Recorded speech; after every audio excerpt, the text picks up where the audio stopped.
El Evangelio cambia. El Evangelio Cambia cambia. realidades. Cambia El circunstancias. Evangelio cambia. Cambia las vidas. Para bien. Y para siempre. Para siempre. El Evangelio cambia la tristeza. y la convierte en gozo. Cambia las familias. comunidades. Está cambiando nuestra El nación. Evangelio Y está cambia. cambiando nuestra nación. La mayor experiencia del cambio para nuestra Venezuela. El cambio para nuestra Venezuela. El Evangelio cambia.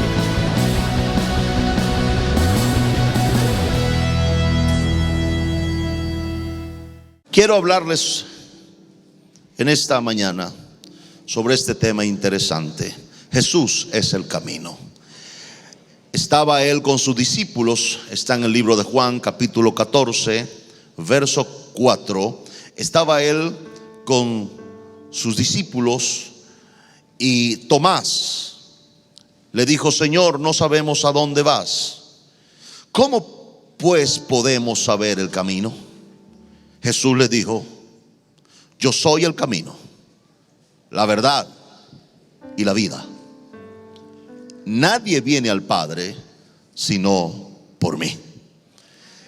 Y yo no sé por qué, teniendo este verso en la Biblia, seguimos tratando de acceder al cielo por mecanismos diferentes a la fe en Jesús. No hay otro camino para acceder al cielo. Jesús lo dijo categóricamente. Tomás le pregunta a Jesús y le dice: Señor, ¿cómo? O sea, tú te vas al cielo. Ya eso estaba claro. Jesús le había dicho que iba al Padre.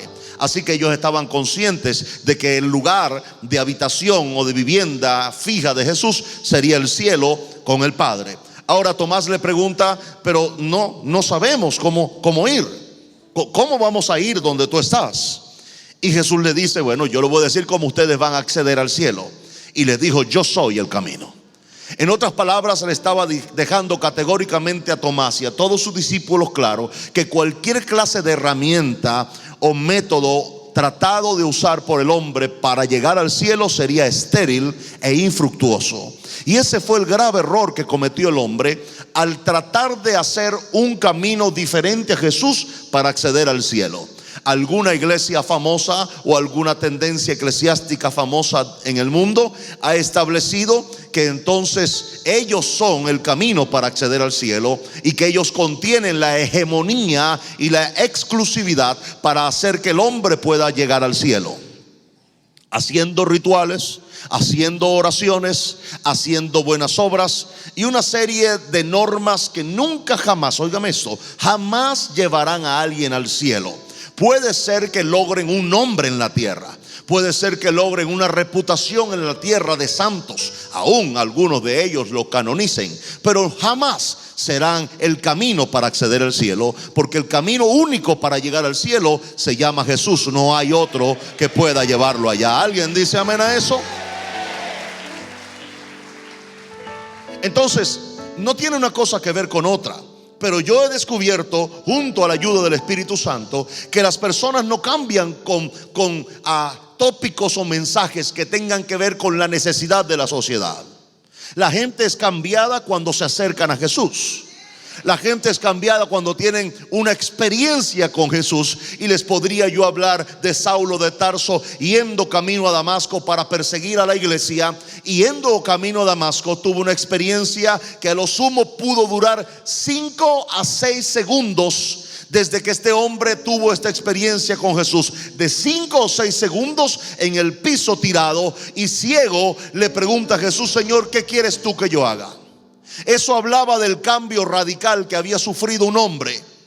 Ahora bien, hay gente asistiendo a iglesias cristianas, evangélicas o cualquier clase de iglesias, y han asistido por 20 años y todavía después de 20, 30 o 40 años asistiendo a esas iglesias y oyendo cuánta norma, cuánto mandamiento y cuánto mensaje raro hay, después de 30 años siguen haciendo lo que les da la gana. En cambio, un hombre tuvo una experiencia con Jesús y en 5 segundos dice: Señor, ¿qué quieres tú que yo haga? De eso se trata la conversión a Jesús. No se trata de recibir a Jesús y seguir viviendo mi vida. No se trata de yo voy a recibir a Jesús, pero yo voy a seguir haciendo lo que me da la gana. No. Eso no es recibir a Jesús. De modo que si alguno está en Cristo, nueva criatura es. Las cosas viejas pasaron y aquí todas son hechas nuevas. De esto se trata el Evangelio de Jesús. El Evangelio de Jesús no se trata de una confesión nominal, sino de una conversión espiritual y de alma. Es decir, cuando Jesús realmente viene a una vida, nunca quedará igual, jamás. El problema es que queremos llenar a la iglesia de cosas innovadoras para mantener la gente viniendo a las iglesias, asistiendo a las iglesias y teniendo seguidores. Y como lo dije en estos días, no sé si fue antes, este domingo pasado, decía que Jesús en el Padre Nuestro o en la oración modelo dice: venga tu reino y hágase tu voluntad. No dice: venga tu reino y hágase mi voluntad. Si es tu voluntad la que sigue haciéndose, no es el reino de Dios lo que estás teniendo. Porque la característica del reino de Dios cuando viene es que se deja o aparta la voluntad tuya para establecer la de Dios. Amén. Jesús vivió una renuncia absoluta durante su vida para que usted y yo hoy la reconociéramos, pero también la viviéramos. Es decir, cuando yo vivo en la tierra, no se puede tratar la vida en la tierra de ser feliz. Se lo dije también el domingo pasado. No se trata de ser feliz, sino de ser obediente. Así que en Hebreos 5 dice que Jesús, siendo hijo, aprendió obediencia. No piense usted que usted, siendo hijo del Padre también, o del mismo Padre que Jesús, va a ser un desobediente. No, pero yo voy a ser la oveja negra. No existen ovejas negras para entrar al cielo. Existen hijos. Jesús es el camino. No busque otro camino porque no existe. No esté mirando otro camino ni evaluando otro camino, porque no hay otro camino al cielo ni al Padre que no sea Jesús. Jesús lo dijo: nadie viene al Padre sino por mí. Eso no es palabras mías. Eso no es palabras de otro predicador. Esas son las mismas palabras de Jesús en Juan 14:6. Dice: nadie va al Padre sino por mí. O sea, Él dejó claro el asunto de que no existe otro camino, y que si alguien trata de acceder al Padre por otro camino, el fin de ese camino no será el Padre. Qué peligroso. ¿Por qué? Porque no todos los caminos, tal vez todos los caminos lleven a Roma, pero no todos los caminos llevan al cielo. Y tenemos que entender esas verdades, porque mi responsabilidad es velar por sus almas. Mi responsabilidad no es hacerlos felices a ustedes. Mi responsabilidad no es alimentar su ego ni su cabeza. Mi responsabilidad es cuidar sus almas.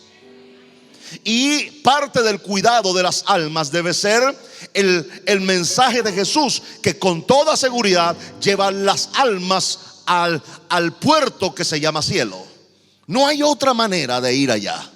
No pase 20 viejitas el semáforo. Hágalo porque usted tiene bondad, pero no lo haga para ir al cielo.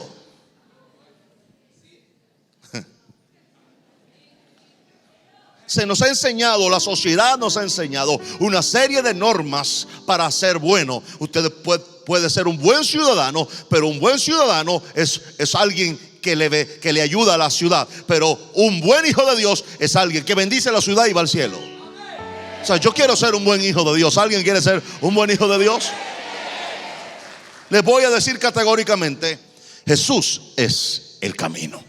Ahora, ¿qué hizo Jesús cuando le dijo aquel día a sus discípulos? Me llama la atención esto poderosamente. Le dice a los discípulos: yo soy el camino, yo soy la verdad y yo soy la vida. En otro evangelio le pregunta el mismo Tomás, le dice: ¿cómo pues podemos saber el camino? Pero en otro evangelio, creo que es en Mateo, Jesús le dice: vosotros conocéis el camino. O sea, le está diciendo, ustedes me conocen a mí, y como ustedes me conocen a mí, conocen el camino. Pero igual posteriormente también les dice la misma frase: yo soy el camino, yo soy la verdad y yo soy la vida.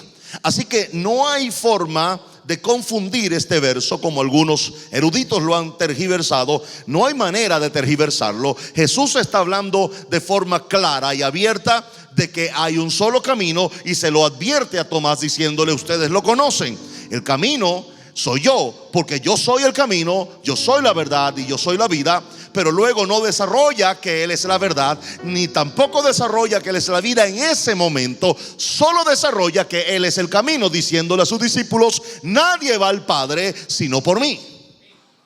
Jesús quería dejar claro en este momento de que no podían sus discípulos equivocarse en el asunto del camino, del acceso al Padre, del acceso al cielo. ¿Por qué? Porque Jesús posteriormente iba a estar sentado a la diestra del poder del Padre. Esto entonces ponía a los discípulos en una separación peligrosa, ponía a los hijos de Dios que creyeran en Jesús en una separación peligrosa. Y esa separación Jesús la conocía. Jesús sabía que en los días o años que venían iban a salir montones de religiones basadas en él, y montones de hombres iban a tergiversar su mensaje, iban a alejarse de su mensaje e iban a enseñarle a la iglesia o a sus hermanos un mensaje que los desviara del cielo. ¿Sabe lo que le hace el águila? ¿Sabe lo que hace el águila con sus aguiluchos? No esperan que ellos digan estoy listo, porque se acomodan. Son unos agaletones ya así, emplumados y todo, y siguen en el nido, abriendo el pico. Claro, se acostumbraron a que la mamá le traía la comida todos los días, que la mamá le ponía las plumas y los calentaba, que la mamá los arrullaba en la noche, que la mamá les protegía. Pero un día la mamá se da cuenta que está criando unos monstruos, unas sanguijuelas, no son aguiluchos. El diseño de ellos es volar sobre las nubes, pero ellos quieren vivir en un nido. Entonces, hasta que ella lo entiende claramente, y sabe lo que hace el águila mamá, los empuja del nido. Y ellos gritan. No pueden creer que su mamá los está empujando.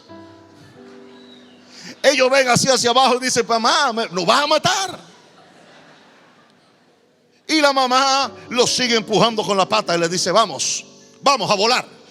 Y el aguilucho le grita y hasta lloran y le dice a la mamá: mala mamá, no. Y la mamá: no importa lo que tú me digas, tú tienes que volar. Entonces, en un momento, el aguilucho se da cuenta que no puede regresar al nido y recibe la última patada de la mamá y lo lanza al vacío. Y el aguilucho va gritando en el camino hasta que se le ocurre que tal vez tiene alas, y tal vez si las abre vuela, y tal vez si las bate tal vez se levanta. Y empieza el aguilucho en el aire a tratar de enderezarse y abrir sus alas, y de repente, no sé cuándo, en qué momento de la caída, abre sus alas y empieza a planear, y se da cuenta que en vez de descender empieza a ascender y a subir. Y yo le digo algo, iglesia: no quiero aguiluchos en el nido de la religión, quiero aguiluchos volando conmigo para cambiar a este país. ¿Alguien dice amén a eso en este lugar? Gloria a Dios. Haga algo para Jesús. Sacuda a alguien y dígale: necesitamos volar para cambiar a este país.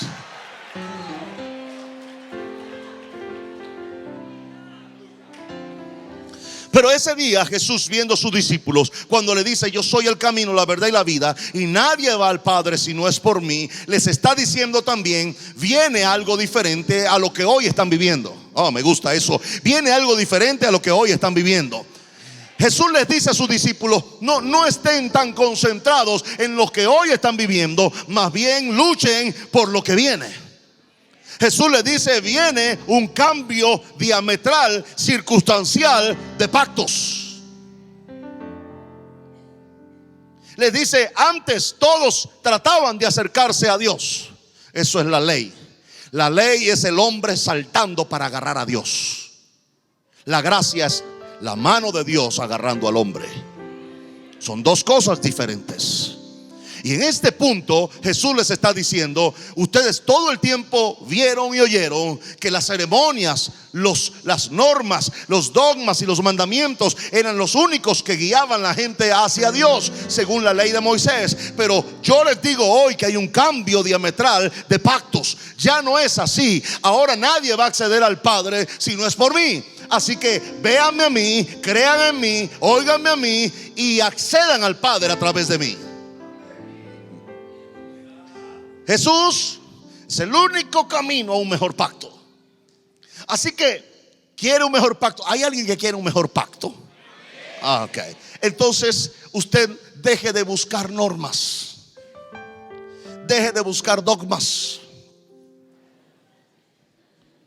Pero el asunto de oír de amar a Jesús. Esta revolución de Jesús se trata de Jesús, pero también de un amor profundo por Jesús en las personas. Eso nunca yo lo había visto antes. El asunto de Jesús era algo abstracto y lejano, de lo cual la gente lo usaba para echar fuera demonios de vez en cuando y para sellar una oración, pero no en este énfasis que hoy tenemos de amor, de devoción, de pasión por Jesús. Eso es nuevo. Y eso es nuevo y está cayendo sobre los jóvenes y las personas en general. La gente está haciendo ajustes en su vida, no de acuerdo a la sociedad, no de acuerdo a la religión, sino de acuerdo a Jesús. Y esa es la forma de vivir este evangelio.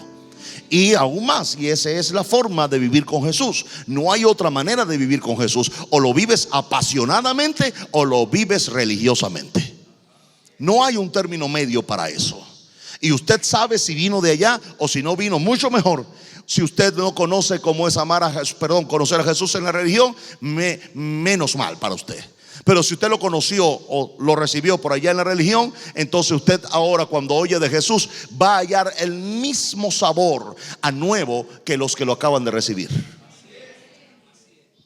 Créanlo que así es. Tengo cientos, por no decir miles, de personas con las cuales algunos me he topado en la calle y me han dicho: tenía 15 años en el evangelio, tenía 20 años en el evangelio, tengo un año en la iglesia suya o donde usted pastorea y conocí a Jesús ahí. Eso indica que antes no lo conocía. Eso es importante que lo entendamos. Ahora, Jesús es el único camino a un mejor pacto. Y para esto voy a leerle Hebreos capítulo 10, verso 19. Así que, hermanos, teniendo libertad para entrar en el lugar santísimo por la sangre de Jesucristo, por el camino, oiga eso, por el camino nuevo y vivo que Él nos abrió a través del velo, esto es, de su carne. Jesús abrió un camino nuevo y vivo al lugar santísimo, porque Él mismo con su carne, Él mismo con su cuerpo abrió ese camino. Eso entonces me hace saber que Él rompió, rasgó el velo, según Hebreos. Se rasgó el día que Jesús muere en la cruz. Ocurren varias cosas simultáneas. Lo primero que ocurre es que las piedras enormes que están cercanas a la cruz se parten en pedazos. Eso hablaba de que ya nadie más sería la roca inconmovible de los siglos, sino que Jesús era la roca inconmovible de los siglos. Pero también ocurrió una cosa en el templo. El velo de lino, que aproximadamente tenía 1,5 centímetros de grosor, se rasga. Se necesitaba mucha fuerza humana para rasgar semejante grosor en la tela de lino, pero se rasgó. No se rasgó de abajo hacia arriba, sino de arriba hacia abajo. Ese velo que separaba al lugar santo del lugar santísimo lo rasgó Jesús, y lo rasgó para que entonces tuviéramos acceso al lugar santísimo, que solamente se accedía con un linaje sacerdotal o con una escogencia dentro del pueblo, y era un solo hombre de entre 3 o 4 millones que podían entrar al lugar santísimo. Pero en el nuevo pacto con Jesús, todos los que creen en Él pueden entrar al lugar santísimo. ¿Alguien cree en Jesús en este lugar? Por esa razón, cuando usted ahora eleva sus manos al cielo y hay una adoración y usted siente a Jesús, usted siente su presencia, usted llora, usted se cae, se peluca, lo que sea, es que usted está en la misma presencia de Dios que experimentaba en el lugar santísimo un solo hombre. Ahora lo experimentan millones una vez que Jesús rasga el velo. Pero ha pasado otra cosa. Mientras que Jesús rasgó el velo, algunos religiosos lo empezaron a coser.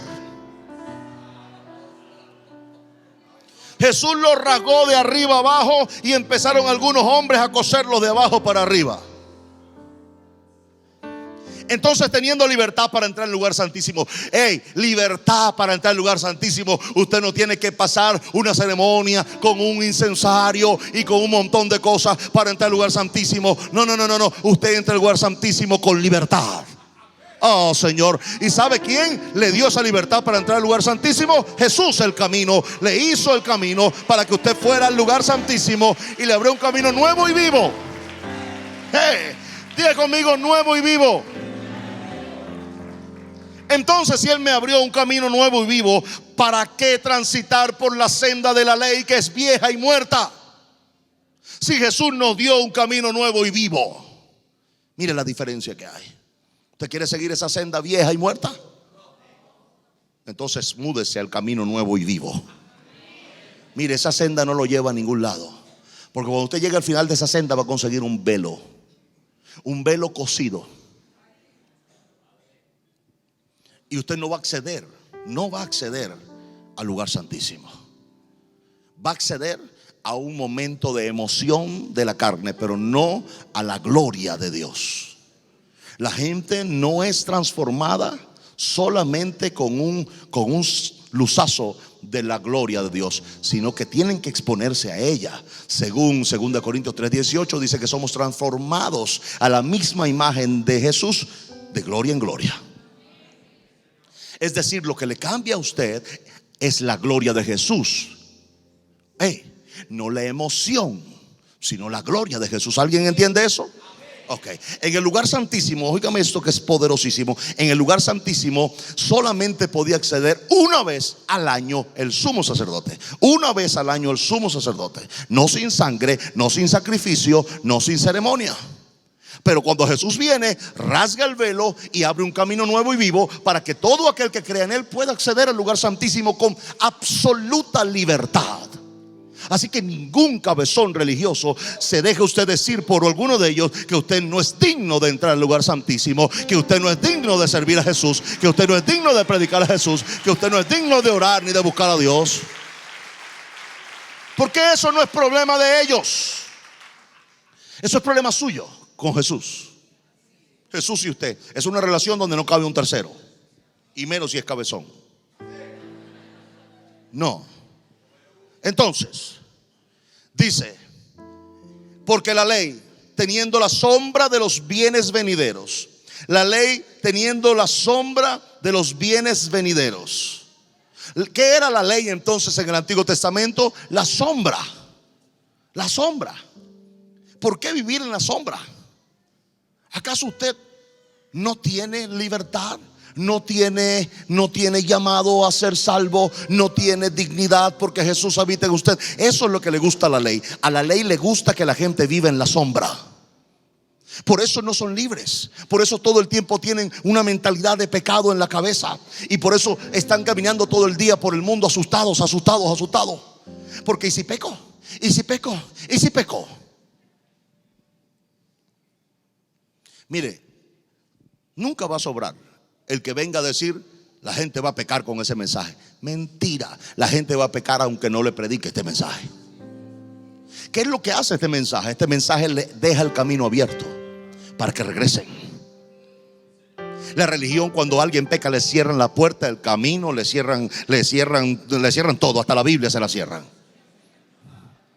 Y lo sientan en la última silla, 6 meses de disciplina por el pecho. Y mientras tanto todo el mundo que lo vea como gallina mirando sal, que todo el mundo lo humille, que todo el mundo le pase por el lado y lo vea feo y le diga tú eres un pecador, como que si ellos no. Le voy a leer lo que dice Hebreos. Porque la ley, teniendo la sombra de los bienes venideros, no la imagen misma de las cosas. O sea, la ley nunca te podrá dar una visión clara de tu herencia, nunca. Por eso es que mientras camines en la ley vas a seguir enfermo, amargado y medio endemoniado. Porque la ley te hace caminar en sombra. Pero cuando pasas al nuevo pacto a través del camino que es Jesús, tú llegas a ver la imagen misma de las cosas. Wow. Yo oro que entienda esto. Que cuando empezamos a hablar de estas cosas así, que las comparamos, que venimos para acá y venimos para allá, algunos se quedan en el camino así como viendo el cielo. Les voy a explicar con calma, este punto es muy importante. En Juan Jesús le dice, yo soy el camino. Le está diciendo a los discípulos, ustedes deben pasarse a un nuevo pacto. Y ese pacto no son ordenanzas ni ceremonias. Ese pacto soy yo. Yo soy el camino, yo soy la verdad y yo soy la vida. Y nadie, absolutamente nadie, va al Padre si no es por mí.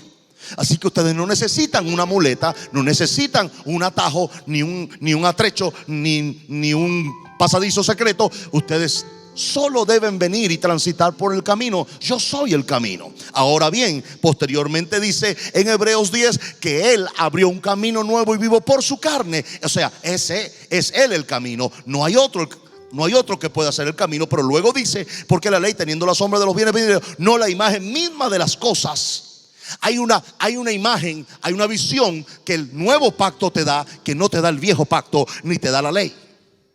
Cuando alguien entiende y entra en una relación genuina, espontánea y verdadera con Jesús, comienza a tener una visión diferente de la vida y de las cosas. Una de las cosas, o una de las imágenes claras de las cosas que Jesús me ha dado, es que yo puedo tener las cosas, pero las cosas no me pueden tener a mí. Eso me permite ser desprendido y no vivir como vive la gente en la calle, desesperada por las cosas. Yo vivo desesperado por Jesús y las cosas vienen a mí. ¿Alguien entiende lo que estoy diciendo en este lugar?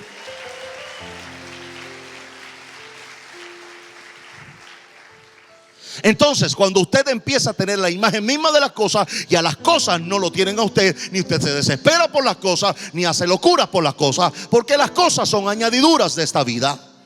Porque las cosas no pueden poseerte a ti. Tú puedes poseer las cosas. Y las cosas no pueden desviarte ni amargarte. Que si no tengo este carro me amargo, que si no tengo este par de zapatos me amargo, que si no tengo este celular me amargo. No, usted no debe amargarse. Sea dulce. En serio. Cuando usted tiene a Jesús en el corazón, usted tiene la imagen misma de las cosas. Ahora el nuevo pacto me da una imagen misma de las cosas. Sigue diciendo, nunca puede, mire lo que dice, nunca puede, por los mismos sacrificios que se ofrecen continuamente cada año, hacer perfectos a los que se acercan. Qué poderoso esto. Porque el que se acercaba a Dios por medio de rituales, mandamientos y ceremonias, jamás podía perfeccionarse. Por eso es que usted asistía a esa iglesia 20 años y cojeaba de la misma pata.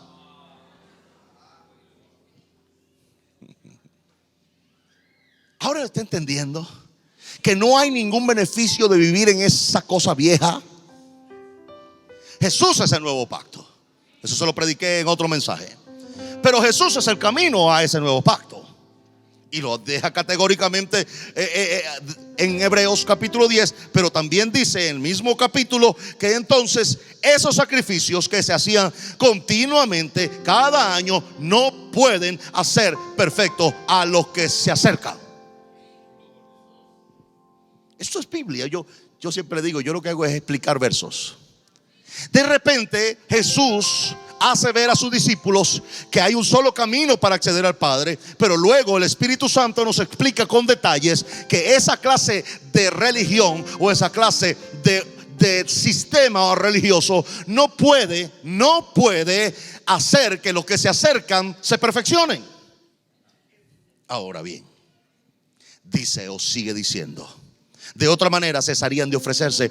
Pues, oiga, pues los que tributan ese culto, esa clase de pacto, limpios una vez, no tendrían ya más conciencia de pecado. Es decir, ¿por qué si estos que se la pasan en esta senda vieja de la religión, si se creen que ya son limpios, por qué entonces están viviendo asustados? Y no voy a la playa porque es pecado, y no salgo a la calle porque es pecado, y no voy al cine porque es pecado, y no veo esto porque es pecado, y todo lo que creen o piensan es pecado porque no están limpios en sus conciencias. Los que practican ese culto, dice, no pueden ser perfeccionados. Pero aún más dice, no solamente no son perfeccionados, sino que no pueden hacer nada contra sus conciencias de pecado. Qué feo. Entonces, qué poderoso esto.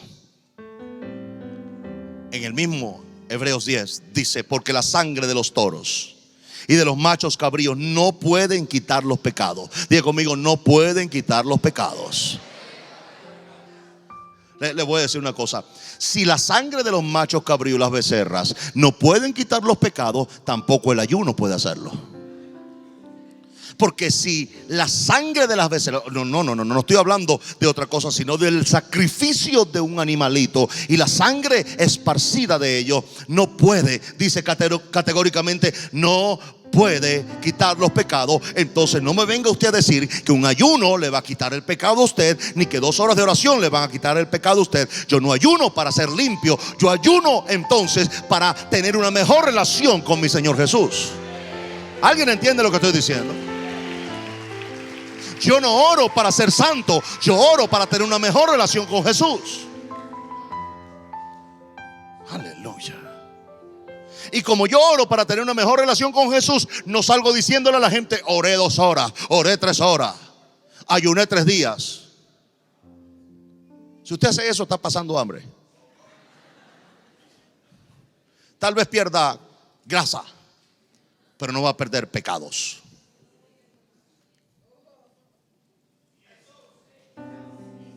¿Usted cree que va a ser más poderoso que el pecado en la clase de catecúmenos? ¿Usted cree que va a ser algo más poderoso que el pecado, el ayuno y la oración? No, no es más poderoso que eso. Puede ser una disciplina, puede ser una observación para usted tener un mejor enfoque espiritual, pero no tiene ningún poder contra el pecado. Tiene que haber algo más poderoso que el pecado. Obviamente se llama Jesús. Él venció el pecado y la muerte. ¿Alguien oyó eso? Jesús venció el pecado y venció a la muerte en la cruz del Calvario.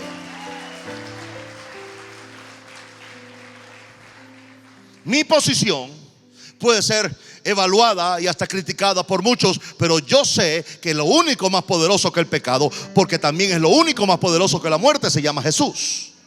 Y Él es el nuevo pacto, pero Él es el camino a una mejor vida con Él. Es el camino a una imagen clara de las cosas, pero también es el camino a la perfección del hombre. No hay otra ruta. Él es el camino. Diga conmigo: Jesús es el camino. Porque la sangre de los toros y de los machos cabríos no puede quitar los pecados. Por lo cual, entrando en el mundo, dice, hey, me gusta eso. Está en Hebreos 10, verso 1, verso 2, verso 3, 4 y verso 10. Oiga, empieza en el verso 1 del capítulo 10 de Hebreos. Porque la sangre de los toros y de los machos cabríos no pueden quitar los pecados. Por lo cual, entrando en el mundo, eso que dice el mundo, eso que aparece ahí es el sistema. Entrando Jesús en el sistema, dice: sacrificio y ofrenda no quisiste. Es Jesús mismo diciendo esto: sacrificio y ofrenda no quisiste, mas me preparaste cuerpo. Qué poderoso esto. Jesús es el camino al nuevo pacto. Mire, me preparaste cuerpo, holocausto y expiaciones por el pecado no te agradaron. Entonces dije: he aquí vengo, oh Dios, para hacer tu voluntad. Como en el rollo del libro está escrito de mí, diciendo: primero sacrificio y ofrenda y holocausto y expiaciones por el pecado no quisiste, ni te agradaron. Entre comillas dice: las cuales cosas se ofrecen según la ley. Toda la ceremonia que usted conoce es según la ley. Para acercarse a Jesús no existe ley. Solo un corazón contrito y humillado que Dios no desprecia. ¿Alguien dice amén a eso? Sigue diciendo y diciendo luego: he aquí que vengo, oh Dios, para hacer tu voluntad. Vengo para hacer tu voluntad. Me gusta esto. Quítalo primero para establecer esto último. Quítalo primero para establecer esto último. Jesús mismo le está diciendo al Padre: quita esto viejo y pon esto nuevo. No lo estoy diciendo yo, no es Javier Bertucci atacando en la sana doctrina. No, es Jesús, la cabeza de la iglesia y la roca o el fundamento de ella, diciéndole a todos sus seguidores y creyentes que Él le dijo al Padre: quita lo viejo para poner esto nuevo. En esa voluntad somos santificados mediante la ofrenda del cuerpo de Jesucristo, hecha una vez y para siempre. ¿Alguien oyó lo que le acabo de decir? La ofrenda de Jesús fue Él mismo.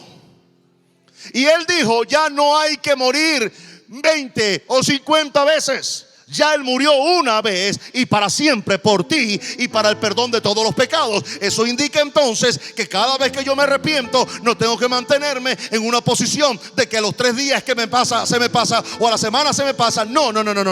La sangre de Cristo te limpia de manera inmediata. No hay fracciones de segundo que duren para ser limpio de todo pecado. ¿Alguien dice amén a eso? Lo que te tarda es el guayabo, pero no el pecado. Oh, Padre, me gusta este mensaje.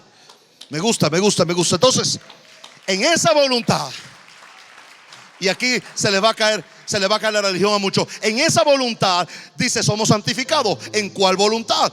Porque Jesús dice, he aquí vengo para hacer tu voluntad. Jesús le está diciendo al Padre, vengo para hacer tu voluntad. Pero luego dice el Espíritu Santo, en esa voluntad somos santificados. Entonces, ¿cuál es la voluntad del Padre? La voluntad del Padre es que estemos limpios de pecado por la sangre de Cristo y no bajo la condenación de la religión y la metodología o ceremonias para ser santo. Porque no soy santo por lo que hago, sino por lo que creo.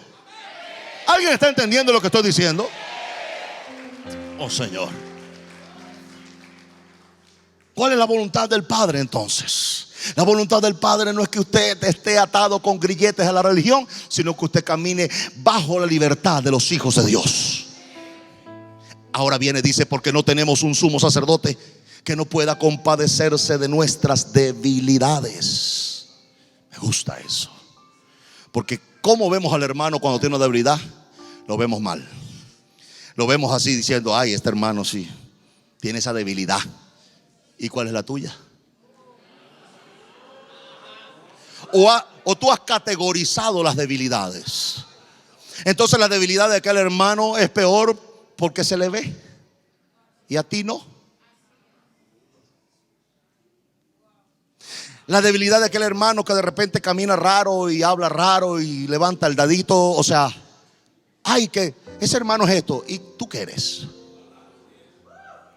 A él se le ve, a ti no. Pero el hecho de que no se te vea no quiere decir que no la tengas. Tengo que acabar con ese sectarismo que hay dentro de la iglesia. El Espíritu Santo me ayude a esto. Entonces, no estamos aquí para condenar ni acusar a nadie. Estamos aquí para reconocer que cada uno de nosotros tiene no una, varias debilidades. En plural. El que esté libre de debilidades en esta iglesia, que me lance la silla. Todos las tenemos. Todos las tenemos. El mismo Pablo, el gran apóstol, dijo, pues más bien me gloriaré en mis debilidades, en plural, haciendo ver claramente que Pablo no tenía una, tenía varias. Y ahora tú señalas al hermano que está al lado porque tú le ves una.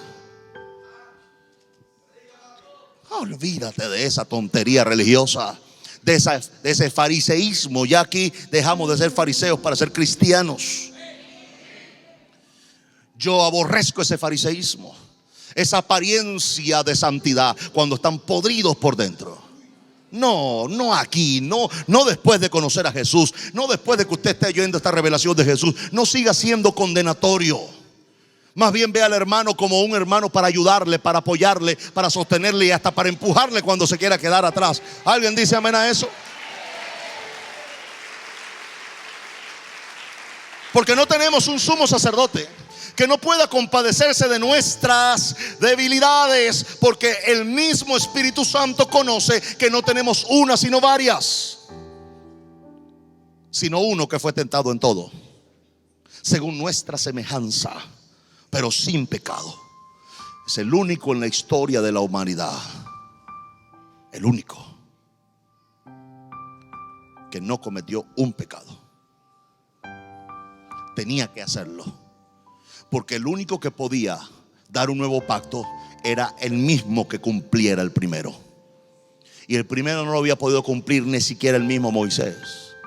A propósito, Moisés fue el primero que quebró las tablas de la ley. Pero a propósito, fue el mismo Moisés el que la violó con una acción casándose con una mujer extranjera. O sea, estaba diciendo Dios abiertamente a todo el pueblo: miren, observen, el que les dio la ley la violó. Eso indica que no puede perfeccionar a nadie que se acerca a Dios por medio de ella. Pero Jesús vino y la cumplió a cabalidad. ¿Y para qué la cumplió? Para luego llevarla al cielo y decir: Padre, quita esto último y pon esto nuevo. Quita lo viejo y pon lo nuevo. Ya yo cumplí lo viejo y te digo, Padre, no funciona. Así que esto es lo que funciona, porque ahora yo sé y conozco la debilidad de la humanidad. Y yo sé que es imposible acceder a ti si no es por mí, Padre Santo. Y le dice: sino uno que fue tentado en todo según nuestra semejanza, pero sin pecado. Acerquémonos pues. ¿Cómo nos vamos a acercar a Él? Confiadamente. Y a ese trono ya no se le llama el trono del juicio, se le llama el trono de la gracia. ¿Alguien oyó lo que acabo de decir? Se llama el trono de la gracia.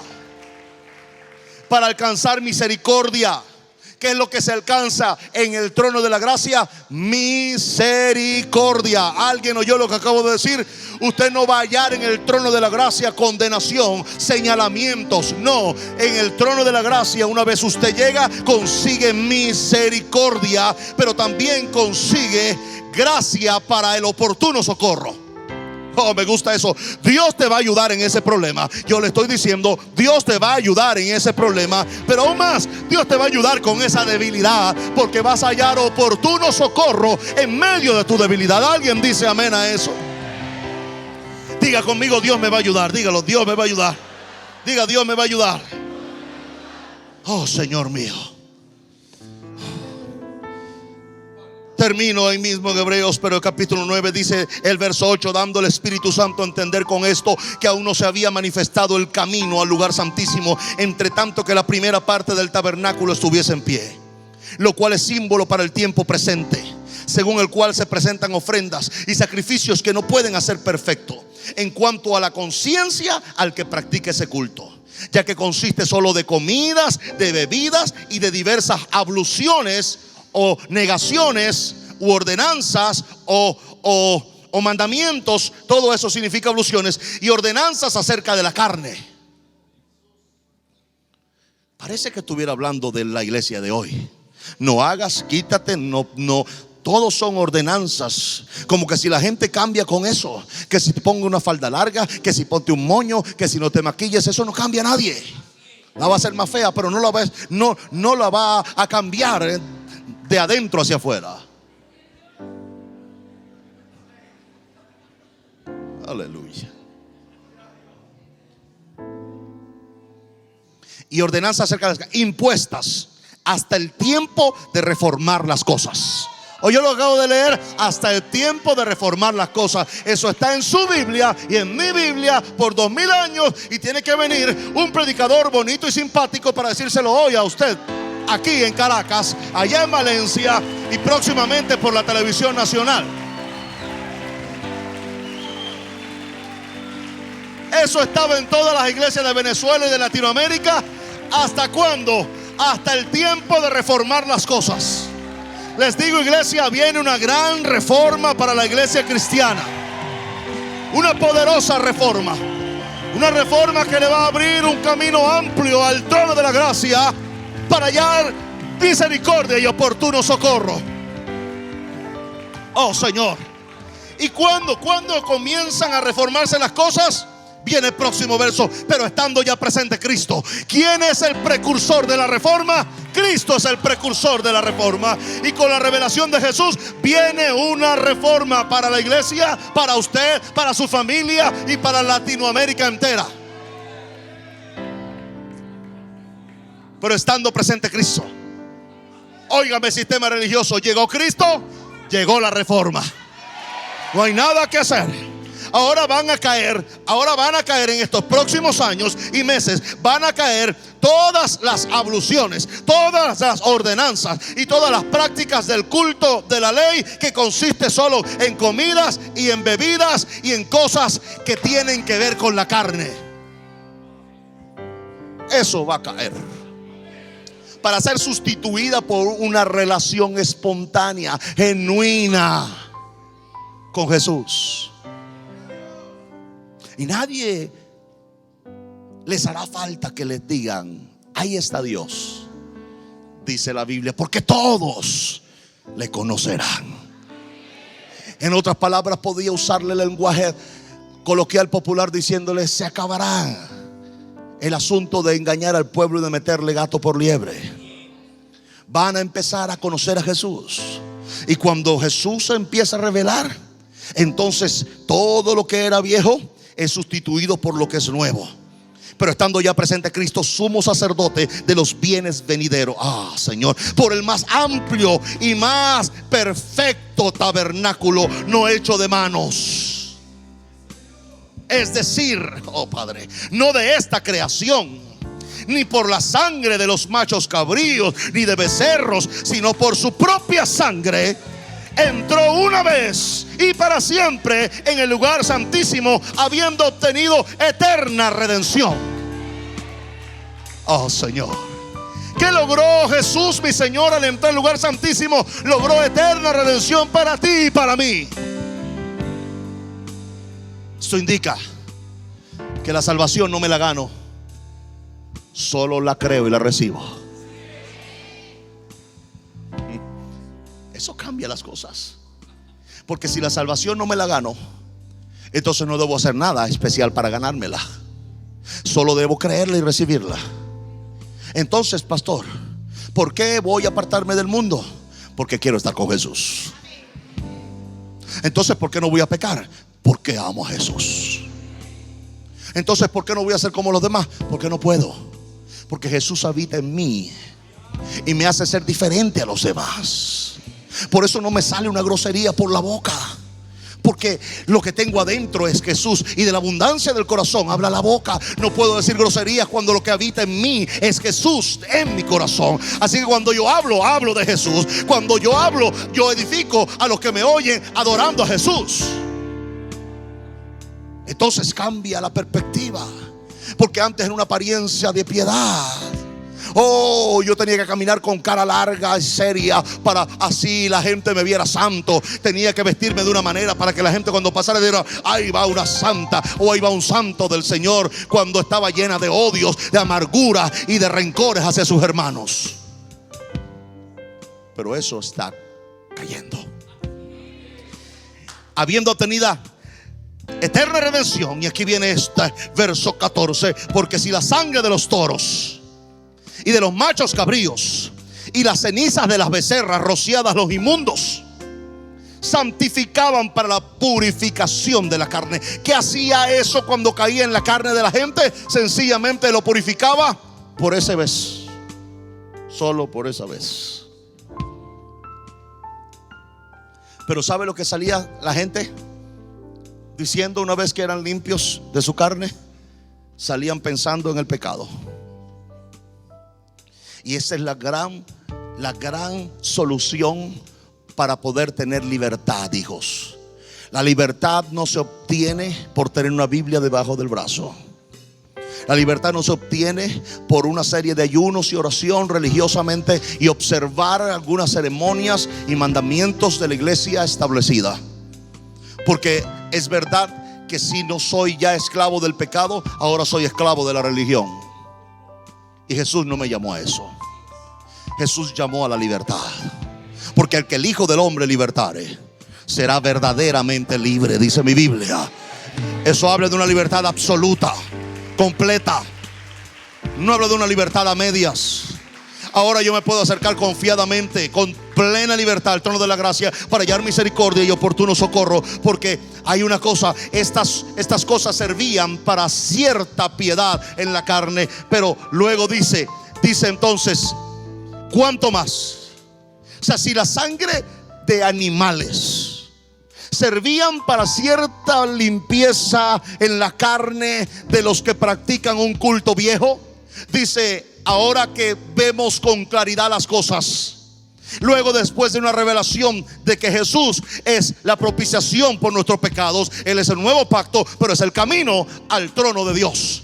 Entonces, ¿cuánto más? La sangre de Cristo, el cual mediante el Espíritu eterno se ofreció a sí mismo sin mancha a Dios. Aquí viene esto: limpiará vuestras conciencias de obras muertas. ¿Para qué te va a limpiar? ¿Para qué te va a hacer libre de toda esa conciencia de pecado? Para que sirvan al Dios vivo. No hay otra razón para ser libre. Yo le digo a usted, se acabó ese oprobio del pecado sobre usted. Porque cuando venga el diablo y a decirle: oh, pero tú cometiste estos pecados antes, y eras esto, y eras aquello, y eras lo otro, usted le va a decir: sí, diablo, tienes razón, diablo, yo hice todo eso, pero te pasaste, te olvidaste. También hice esto y también hice esto. Pero ¿sabe qué, diablo? La sangre de Cristo me limpia de todo pecado, y ahora yo voy al trono del Padre. Él me abrió un camino nuevo y vivo. Ahora soy libre para predicar a Jesús. Oh, Padre Santo. Y salen, y estos muchachos, hombres y mujeres que antes estaban atados por la religión, ahora están en la calle proclamando a Jesús. Y en un solo día logran 1.300.000 almas que reciben y confiesan a Jesús como su Salvador. Este equipo de gente que están sufriendo una reforma han logrado en 6 años más que toda la iglesia en los últimos 50. En 6 años hemos llegado a 7.800.000 personas solo en Venezuela, sin contar 26 naciones del mundo. Este equipo, Ejército Blanco de Salvación, con debilidades, con errores, yo sé que los tienen, pero aún así salen a la calle y han logrado que gente confiese a Jesús más que la iglesia en toda Latinoamérica en los últimos 50 años. No me digan ustedes que esto no funciona. No me digan ustedes que estamos cerrados en nuestro planteamiento. No me digan ustedes que Jesús no es suficiente para ser libre en un individuo. Porque Él es más que suficiente. Él es más que suficiente. Oh, Señor Jesús. No deja de afectarme aquel sueño que les conté. Prediqué un viernes acerca de la negación de Jesús. Y predicando el viernes acerca de la negación de Jesús, hablé cuando Jesús venía y le decía a sus discípulos: no habéis podido velar conmigo ni siquiera una hora. Pero la última vez le dice a sus discípulos: basta ya, descansen. Y la acción de Jesús no fue una acción de condenación, ni siquiera fue de regaño. Jesús en esta ocasión solamente les dijo: ya, muchachos, descansen. Yo voy a hacerlo todo por ustedes. Cuando tengo este sueño, vi a Jesús en este sueño vestido. La escena fue dramática, real. Jesús le está diciendo a sus discípulos: basta ya, descansen. Y yo estoy viéndolo de un ángulo, pero cuando Él dice basta ya, descansen, y yo veo cómo mueve sus manos hacia ellos, y veo su rostro de lejos, y era un rostro de amor, tal vez un poco de angustia, pero había mucho amor y ternura en su rostro. Él volteó y me vio. Él volteó y me vio. Y yo en el sueño me asusté. Yo dije: Jesús me está viendo. Y Él me estaba viendo en el sueño. O sea, era como que: no pienses que tú me estás viendo a mí. No, yo te estoy viendo a ti todos los días de tu vida.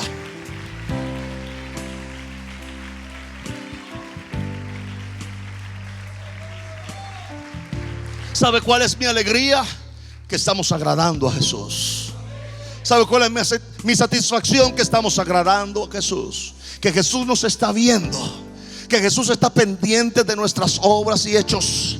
Que no está pendiente de condenarnos ni acusarnos, sino de hacernos sentir su amor y su ternura en medio de sus debilidades, en medio de sus angustias. Porque es verdad que conocer a Jesús no nos exime de angustia, no nos exime de problemas, pero aún con problemas, angustias y debilidades, conocemos y amamos a Jesús. Y eso es lo relevante ahora, hijos. Lo relevante no es que no tenemos problemas. Lo relevante no es que ahora no tenemos debilidades. No, sí las continuamos teniendo. Lo nuevo y relevante, lo innovador, es que ahora Jesús es claro para nosotros. Ahora predicamos para Jesús. Ahora vivimos para Jesús. Ahora no nos importa desgastarnos nosotros y gastar lo nuestro por causa de Jesús. Hay una nueva revelación de Jesús. Hay una pasión y un nuevo amor por Jesús. Y eso nos está llevando a renunciar a lo que nosotros queremos para honrar lo que Él quiere.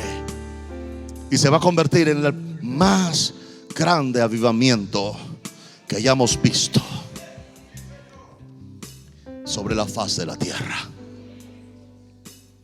Señor Jesús. Y yo les digo hoy, yo lo he visto. Tal vez suene loco, pero yo he visto este país de rodillas ante Jesús. Lo he visto en mis oraciones, lo he visto en mi espíritu.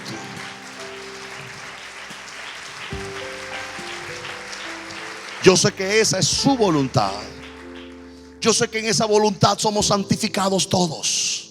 Yo sé que esa es la voluntad de Jesús. Por eso mi empeño en este asunto. Por eso mi pasión en este asunto. Porque tiene que llegar el día en que digamos: ya no vivo yo, Cristo vive en mí. Vamos a ver los hombres y las mujeres que van a hacer las mejores y mayores renuncias, solo vistas en el libro de los Hechos. ¿Por qué? Porque son la generación de Jesús. Porque son la generación que hacen que Jesús se muestre en todo lugar y a toda persona. Somos llamados a levantar a Jesús en Venezuela y en Latinoamérica. Y no vamos a defraudar al cielo. Que venga tu reino, Señor. Que se haga tu voluntad, como en el cielo, asimismo en Venezuela y Latinoamérica. El Evangelio cambia. El Evangelio Cambia cambia. realidades. Cambia circunstancias. El Evangelio cambia. Cambia las vidas Para bien y para siempre. para siempre. El Evangelio cambia la tristeza. y la convierte en gozo. Cambia las familias. comunidades. Está cambiando nuestra El nación. Evangelio Está cambia. cambiando nuestra nación. La mayor experiencia del cambio para nuestra Venezuela. El cambio para nuestra Venezuela. El Evangelio cambia.